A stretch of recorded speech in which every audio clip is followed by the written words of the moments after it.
Good evening and welcome to the Friday's edition of the Regional News. The director of the Pan-American Health Organization, Dr. Jarbas Barbosa, has called on Caribbean and other countries in the Americas to urgently step up routine vaccination programs as the risk of disease outbreaks in the region reaches a 30-year high due to a decline in the vaccination coverage. While the Americas was the first region in the world to eliminate polio in 1994 and has historically been a world leader in disease control and elimination, national immunization programs have suffered numerous setbacks over the last decade. He said that inadequate sustainable financing for immunization and increase in vaccine hesitancy due to misinformation have been among the primary drivers of the drop in coverage. Pahu said the region of the Americas is the second in the world with the worst vaccine coverage and that an estimated 2.7 million children did not receive all their vaccine doses in 2021, leaving them without full protection against diphtheria, tetanus, and whooping cough. It said two countries, Brazil and Mexico, account for more than 50% of children that have never received vaccine in the region. Failure to effectively implement and maintain routine vaccination coverage leaves children susceptible to diseases such as polio, tetanus, measles, and diphtheria, Dr. Boza warned. Less than a year after Suriname abolished the visa requirements for all countries, the measure is being reintroduced for 21 countries. From May 1, the visa requirement will apply to 21 countries whose citizens have been found to be abusing visa-free travel to Suriname.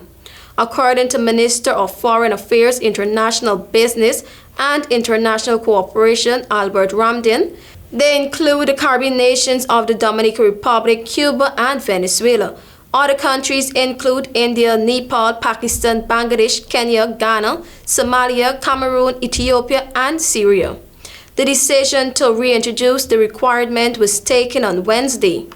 Although there has always been an increase in arrivals from China, Morocco, Romania, and Colombia, the visa requirement for citizens of those countries has not been reinstated. Ramdin explained that when the government introduced visa-free travel on July 1 last year, the goal was to get as many tourists as possible to Suriname and to make the country more accessible to foreign investors. However, he said an evaluation was done and it was found, among other things, that travelers were using Suriname as a stopover. Examinations may have been rescheduled for students at the University of the West Indies this semester, as dozens of staff members represented by the West Indies group of university teachers are holding on to exam papers until they receive a remit. This was disclosed by Vice Chancellor and Campus Principal Professor Rosemary Bell after members demanded she speak with them during their protest.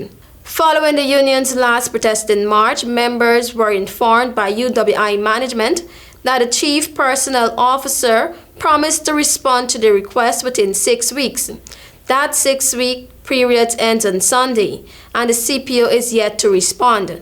As such, teachers continued protest actions yesterday for lecturers and staff who have not had an increase in salary since 2014. The union said there will be no submission of examination papers unless a remit is obtained. Exams are set to begin next week. Thank you for watching. I'm TIANA.